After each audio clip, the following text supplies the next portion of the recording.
Jangan lupa like, subscribe, dan nyalain lonceng notifikasinya ya. Salam sepak bola, sahabat bola mania.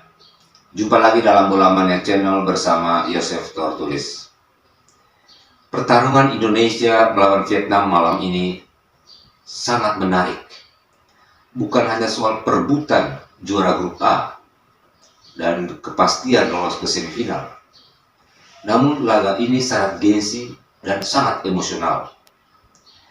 Dalam 5-8 tahun terakhir, Vietnam dan Thailand menjadi batu sandungan bagi ambisi Indonesia untuk menjuarai Piala AFF maupun merebut medali emas SEA Games.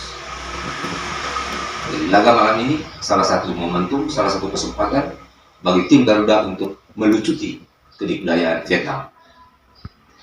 Laga ini juga sangat emosional karena dipicu tragedi kegagalan tim Garuda Under 19 ke semifinal Piala AFF bulan lalu akibat sepak bola main mata antara Vietnam dan Thailand. Pimpinan PSSI protes keras ke Asian Football Federation (AFF). Pendukung tim Garuda juga marah. Netizen bahkan mendesak PSSI agar Indonesia keluar dari AFF. Nah, mampukah Iqbal Lijangge dan kawan-kawan memenuhi harapan netizen, harapan bola mania menggilas Vietnam malam ini? Satu yang pasti, bahwa pertarungan malam ini bakal berjalan sangat ketat. Dalam kalkulasi saya, Vietnam unggul dalam dua aspek teknik dasar dan organisasi permainan. Pemain Vietnam dari level junior hingga senior memiliki dasar teknik dan taktik sepak bola yang baik, seperti kualitas passing, kontrol, taktik pressing man to man, dan zona marking. Indikasinya, pemain-pemain Vietnam, baik junior maupun senior, tidak mudah kehilangan bola saat dipressing ketat oleh lawan. Mereka juga, pemain-pemain Vietnam juga bisa membangun serangan dari bawah ke tengah dan ke depan dengan sangat rapi. Di tim senior kita lihat mereka bisa bersaing di level atas Asia. Di sisi lain, Indonesia unggul dalam dua aspek, yaitu skill individu dan kecepatan saat menyerang, transisi positif, maupun saat mempressing lawan, transisi negatif. Namun, filosofi bermain ofensif, cepat, pendek, rapat khas Indonesia tidak akan mudah saat melawan tim sekuat Thailand ataupun Vietnam.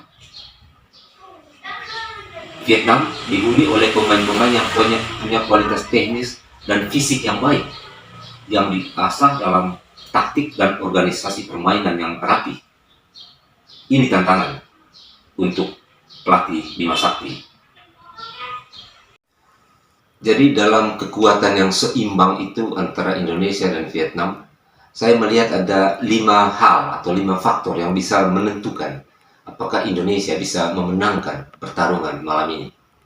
Pertama, saya melihat bahwa jangan sekali-kali permainan ofensif cepat, pendek, rapat khas Indonesia diubah atau diganti hanya gara-gara melawan Vietnam yang lebih kuat.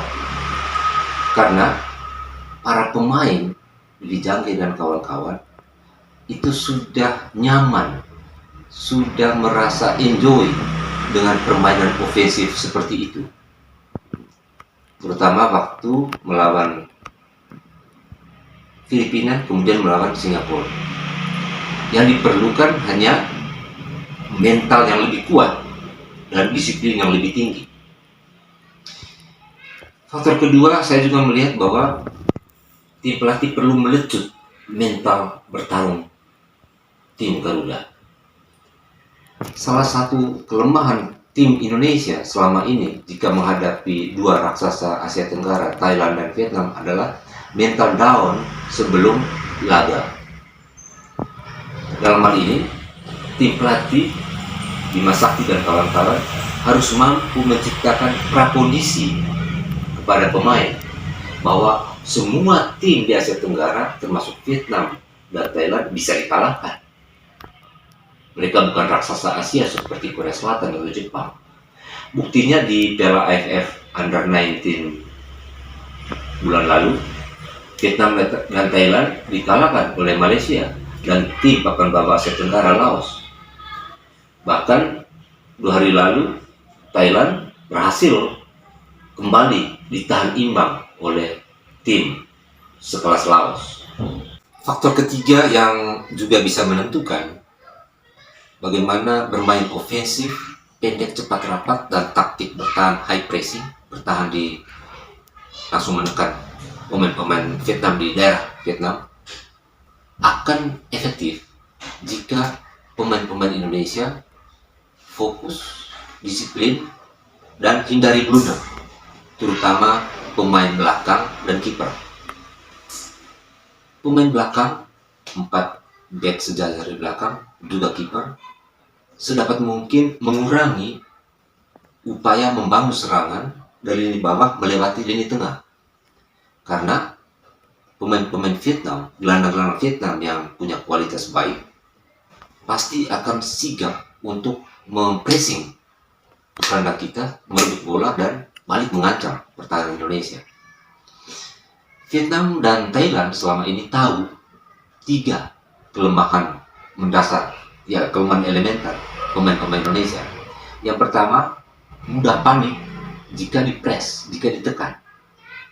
Yang kedua, lemah dalam keep the ball, menjaga bola dalam penguasaan agar tidak direbut lawan. Pemain Indonesia juga lemah dalam hal itu. Kemudian fisik juga kalah kalau adu badan.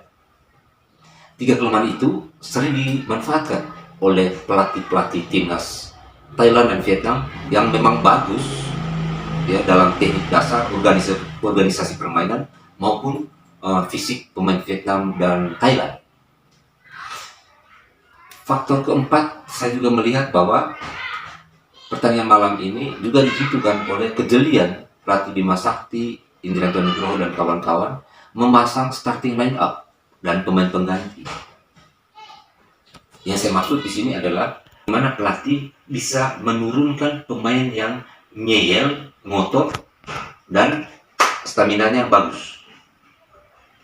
Dan mungkin perlu 2 gelandang petarung berdiri selalu di depan 4 back, di depan 2 back sentral Indonesia dalam formasi 4-2-3-1 dengan 2 back sentral di depan ada 2 gelandang petarung, maka 2 petarung ini akan bisa mengantisipasi serangan balik dari pemain-pemain Vietnam. Keberadaan 2 gelandang bertahan yang petarung yang berdiri di depan 4 back Indonesia itu menjadi penting dalam pertarungan melawan Vietnam malam ini. Karena saya memprediksi bahwa pelatih Vietnam sudah mengantisipasi dengan melakukan serangan balik untuk menghadapi permainan ofensif high pressing yang dilakukan Indonesia. Mereka pasti akan berusaha untuk merebut bola kemudian melakukan counter attack. Nah, dalam situasi seperti ini, maka keberadaan 2 gelandang bertahan itu menjadi penting untuk menghadang gelandang-gelandang Vietnam yang mencoba untuk melakukan serangan balik. Apalagi dalam 2 pertandingan awal melawan Filipina dan Singapura, saya melihat 2 back sentral Indonesia sering berdiri terlalu jauh. Ada jarak antara 2 back sentral. Dan situasi ini bisa sangat berbahaya ketika ada counter serangan balik. Pertahanan Indonesia bisa dalam situasi bahaya jika tidak ada bumper di depan berupa 2 gelandang bertahan. Faktor kelima yang saya lihat juga bahwa penting pemain-pemain Indonesia, terutama ini tengah dan depan, untuk dikasih target menjadi pencetak gol. Pemain diminta untuk setiap peluang bisa berbuah atau bisa dikonversi menjadi gol. Serangan lewat kedua sayap tetap menjadi faktor kunci dalam permainan agresif Indonesia, terutama lewat fullback kiri dan fullback kanan.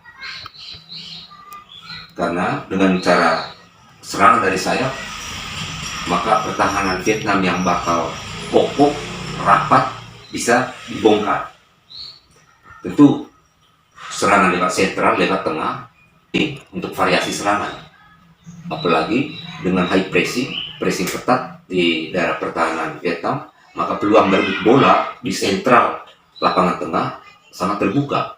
Dan ketika itu berhasil direbut, maka counter attack serangan ke pertahanan Filipina, ke pertahanan Vietnam bisa dilakukan lewat langsung ke jantung pertahanan. Saya melihat peluang Indonesia untuk menang dan mencetak gol ke gawang Vietnam cukup terbuka malam ini. Dalam formasi 4-2-3-1 atau 4-3-3, saya melihat bahwa 4 pemain yang bisa atau berpeluang mencetak gol malam ini dalam formasi 1 penyerang tengah, penyerang di ujung tombak, yaitu Akan Kakak, yang punya fisik yang bagus, kecepatan juga cukup tinggi. Dia mencetak 1 gol ke gawang Filipina dan membuat assist gol kedua ke gawang Filipina. Kemudian di kiri dan kanan, di kanan ada Azaki Erlangga, kemudian di kiri ada penyerang sayap